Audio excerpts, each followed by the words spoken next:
হাসির রাজা, জ্ঞানের রাজা, রসিক রাজা।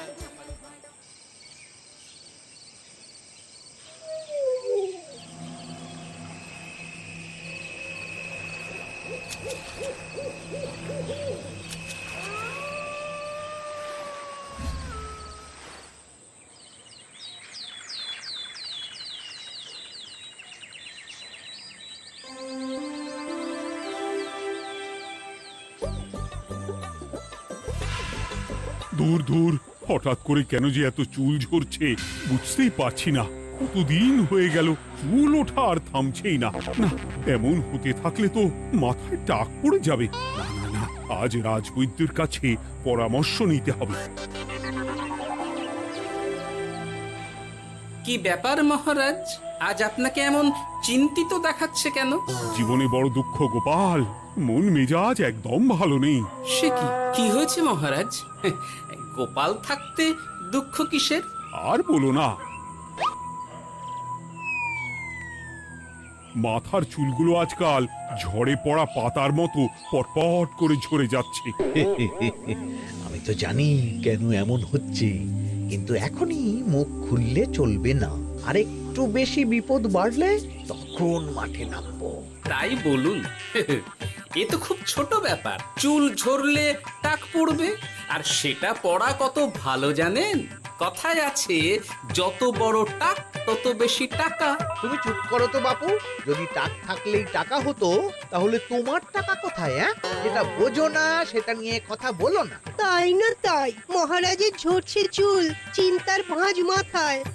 গোপাল যতই চেষ্টা করুক, চিড়ে ভিজবে না কথায়। তোমরা সকলে থামো তো দেখি। ও রাজবৈদ্য, তুমি এর কিছু উপায় বলো।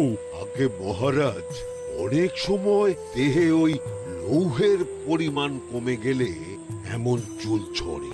আপনি বরং পালং শাক, ওই কিশমিশ, কলা ও আরো কিছু ফল আমি বলে দিচ্ছি, সেগুলো বেশি করে খান। আচ্ছা আচ্ছা আচ্ছা, তবে তাই করে দেখি।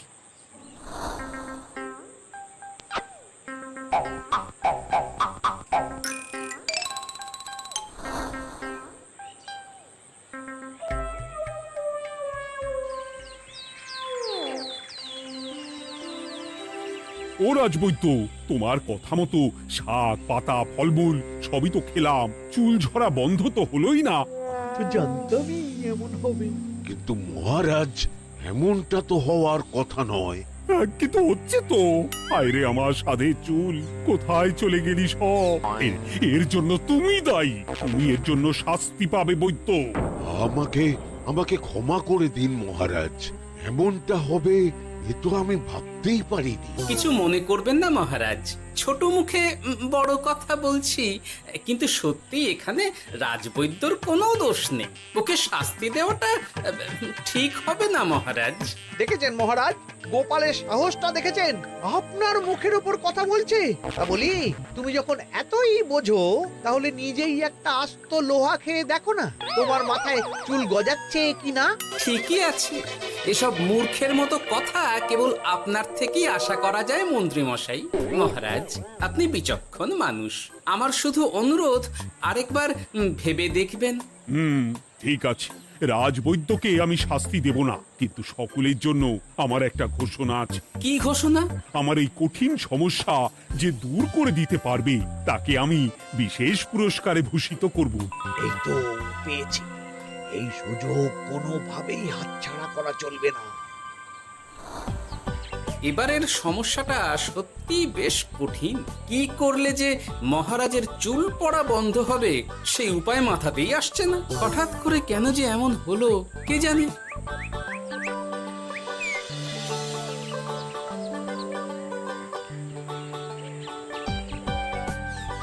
ও মা, তুমি এসে গেছো? একটু বসো, আমি তেলটা মেখেই হাত ধুয়ে খাবারটা বাড়ছি। হ্যাঁ, সে ঠিক আছে, কিন্তু তুমি কিসের তেল মাখছো এটা? কি আবার মাথার চুলের তেল? এখানেও চুল, ওদিকে মহারাজেরও চুল ঝরে পড়া নিয়ে আমরা সবাই হিমশিম খাচ্ছি গিন্নি। আরে, মহারাজের অত সুন্দর কালো চুলগুলো ঝরে যাচ্ছে, এ তো ভারী দুঃখের কথা। সে আর বলতে। ওই জন্যই তো আমি বাবা মাথায় এই জড়িবুটি তেল মাখি। এতে চুলের গোড়া শক্ত করে, চুলকে ভালো রাখে, নতুন চুল গজায় সব। হ্যাঁ কি কি বললে? নতুন চুলও গজায়? সত্যি? হ্যাঁ, বাহ, তাহলে আর চিন্তা কি? আমাকে এই তেলটা একটু দিতে পারবে গিন্নি? মহারাজকে দিয়ে আসি। উনি বলেছেন যে ওনার সমস্যা দূর করতে পারবে তাকে উনি পুরস্কার দেবেন। ওমা, এই তাই নাকি? এই তো দারুণ ব্যাপার গো। নাও নাও নাও, তেলখানা নিয়ে মহারাজকে কাল দিয়ে এসো তাহলে। আর জানিয়ে দিও, দিনে 2 বার কিন্তু তেল মাখতেই হবে। হ্যাঁ, আচ্ছা, ঠিক আছে।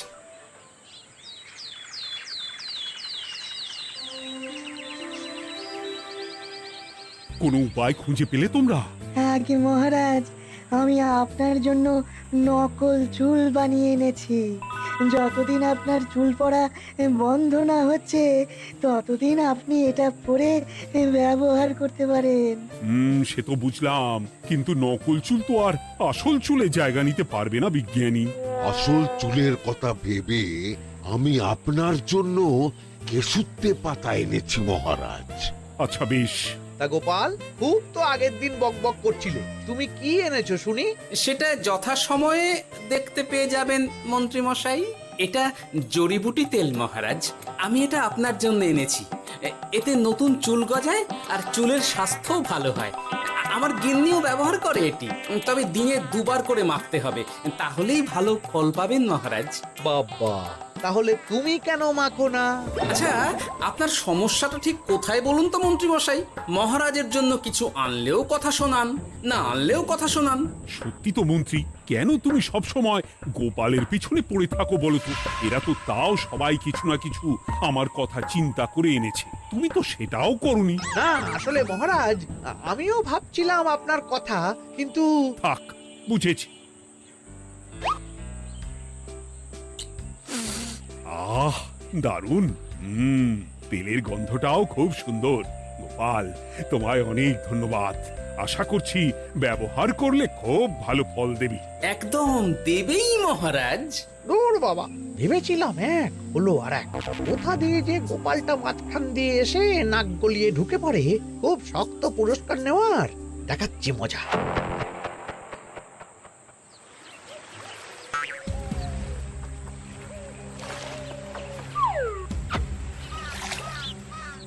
এবারে গোপালের তেল দিয়েই সব কিছু তোলপাড় করব।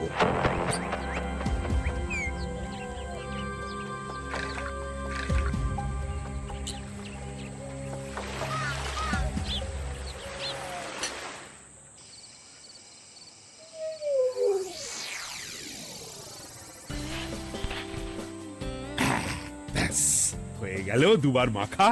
গোপাল বলেছিল এতেই ভালো ফল পাব, কিন্তু এখন মাখার পর মাথাটা কেমন জ্বালা জ্বালা করছে মনে হচ্ছে। হয়তো নতুন চুল গজাবে বলে এমন হচ্ছে। কাল সকালে বোঝা যাবে। এতক্ষণে বোধহয় ছোট ছোট চুল গজিয়েই গেছে। কি এটা চুল গজানোর তেল ছিল নাকি পড়ে যাওয়ার? হে ভগবান, যেটুকু বাকি ছিল সেটাও ঝরে পড়ে টাক পড়েই গেল।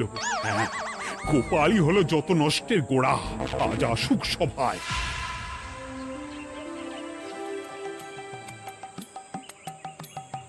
এই যে এখন এলেন উনি। ও কি মহারাজ, আপনি এমন কাপড় মাথায় জড়িয়ে বসে আছেন কেন? তুমি আর এমন প্রশ্ন জিজ্ঞাসা করো না গোপাল, তোমার দয়াতেই মহারাজের এমন অবস্থা। মানেটা আমি তোমায় দেখাচ্ছি, দাঁড়াও। এই যে গোপালের দেওয়া তেল মেখেই আমার এমন হয়েছে, আর তার জন্য আমি তোমাকে কোনোদিনও ক্ষমা করব না গোপাল। বিশ্বাস করুন মহারাজ, আমার গিন্নিও মাখে এই তেল, কিন্তু এমন কিছু তো এখনো পর্যন্ত ঘটেনি। আমি আর কিচ্ছু শুনতে চাই না। আমার মাথা ভর্তি চুল আমি ফেরত চাই। যতদিন না আমার মাথার সব চুল ফিরে আসছে ততদিন আমি তোমার মুখও দেখতে চাই না। মহারাজ, আপনার কোনো চিন্তা নেই, আমি তো আছি। এবার এই সমস্যার একটা সমাধান আমি করেই ছাড়বো। কি ব্যাপার, মন্ত্রী মশাই এত লাফাচ্ছে কেন? এসবের পেছনে আবার ওনার হাত নেই তো? না, ব্যাপারটা পরে দেখতে হচ্ছে।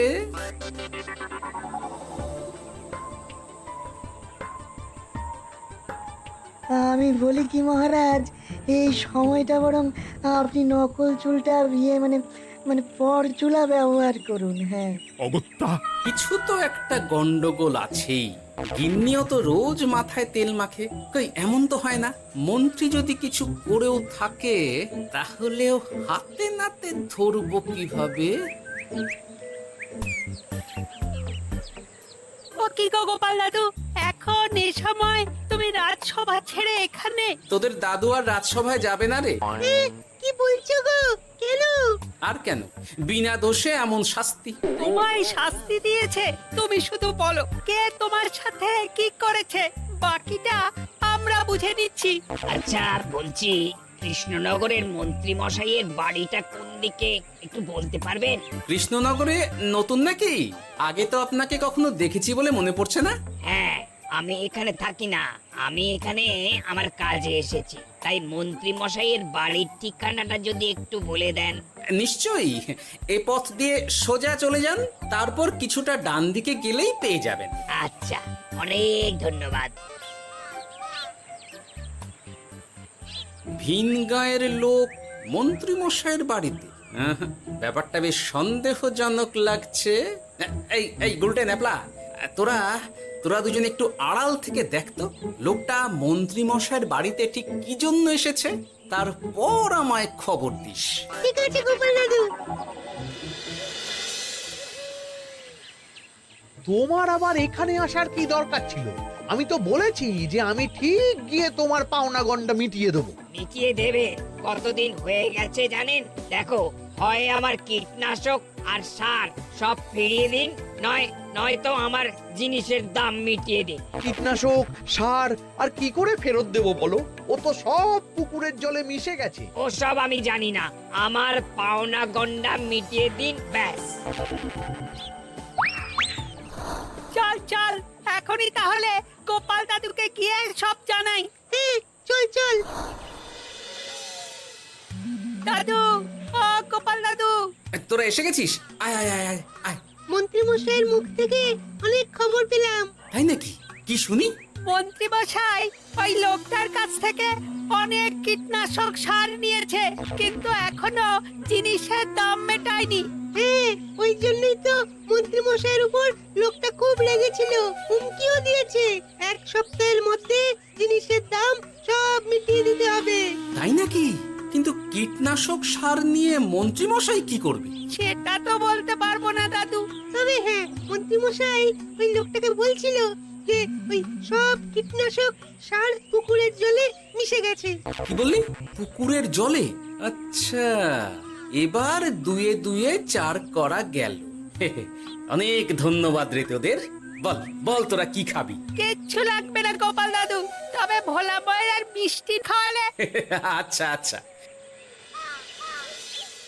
কি করে যে মহারাজকে আসল ব্যাপারটা বোঝাই, কিছু তো একটা উপায় বের করতেই হবে।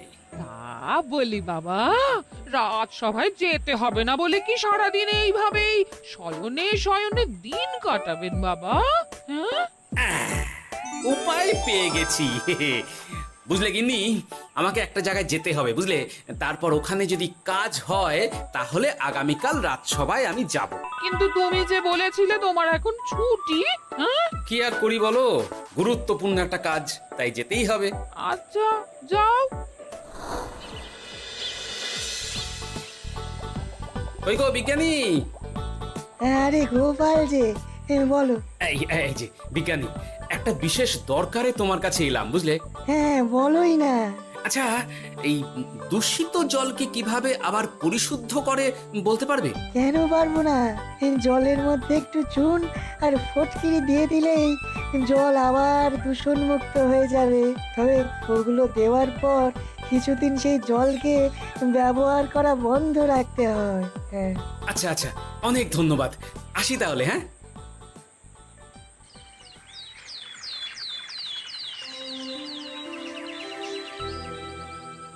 ছায়া পড়েছে, ছায়া পড়েছে। আমি বেশ বুঝতে পারছি তার ছায়া পড়েছে এখানে। কার ছায়া পড়েছে? আজকাল তোর মাথা থেকে অনেক চুল ঝরে পড়ছে, তাই না? আগে হ্যাঁ সাধু বাবা, আপনি একদম ঠিক কথা বলেছেন। ও বাবা, এই আবার কোথা থেকে উদয় হলো? আরে আমি একা গিয়ে সেই স্নানের পুকুর পরিদর্শন করতে চাই। যথা আজ্ঞা বাবা।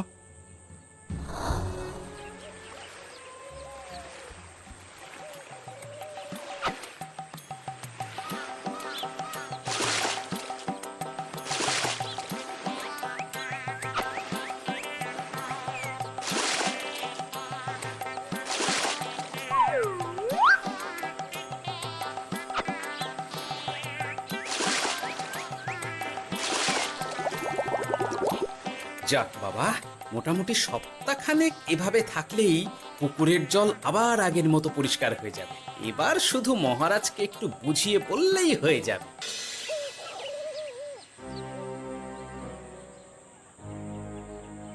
কি বুঝলেন সাধু বাবা?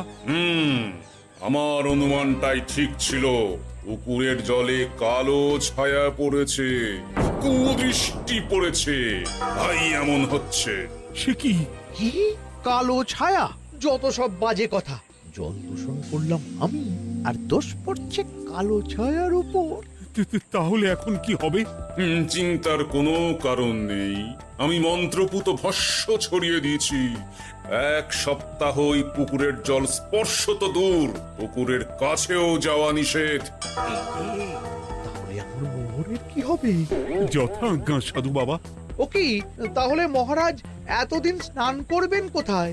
সে কথা কাউকে চিন্তা করতে হবে না। মহারাজের ওপরে কালো ছায়া পড়া জল পড়েছে, তাই আগে সেটা শোধন করতে হবে। আমাকে তাহলে কি করতে হবে সাধু বাবা? আমার শিষ্য গোপাল আমাকে আগেই এই বিষয় জানিয়েছিল। আমি তার হাত দিয়েই তোর স্নানের জল পাঠিয়ে দেব। তাই আগামী 1 সপ্তাহ সেই জল দিয়েই তোকে স্নান করতে হবে। কি গোপাল?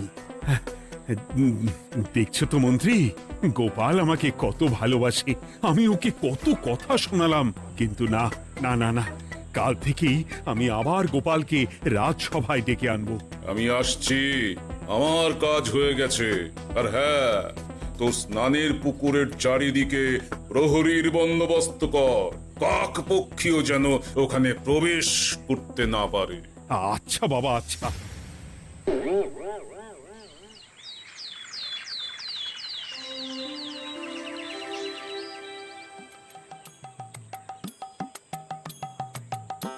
গোপাল, তোমাকে আবার এখানে দেখতে পেয়ে আমার খুব ভালো লাগছে। তোমার গুরুদেব গতকাল এসেছিলেন, কিছু মনে করো না। না বুঝেই তোমাকে অনেক কথা শুনিয়েছি। না মহারাজ, আমি জানি আপনি আমাকে খুব ভালোবাসেন, তাই আমি কিছু মনে করিনি মহারাজ। এই নিন, আমি আপনার স্নানের জল এনেছি। হ্যাঁ হ্যাঁ হ্যাঁ, দাও দাও দাও।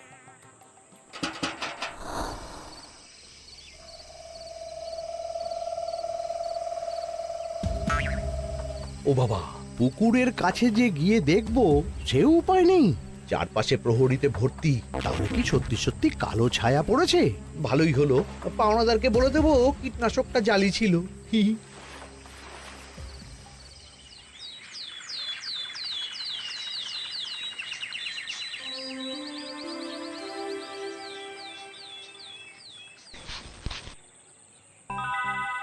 এই তো আমার সেই পুরনো কালো চুলগুলো আবার ফিরে এসেছে। আহা, কি যে আনন্দ হচ্ছে দেখে। আজ 1 সপ্তাহ সম্পূর্ণ হলো। গোপালের জন্য আমার স্নানের পুকুর থেকে কালো ছায়া দূর হয়েছে। আমাকে এই সমস্যা থেকে দূর করার জন্য আমি গোপালকে 100টি মোহর উপহার দিতে চাই। ধন্যবাদ মহারাজ। দূর, আমার আর ভালো লাগে না। সব সময় গোপালই মোহর পায়, এটা তো আমার পাওয়ার কথা ছিল। এদিকে আজকে পাওনাদারও আসবে।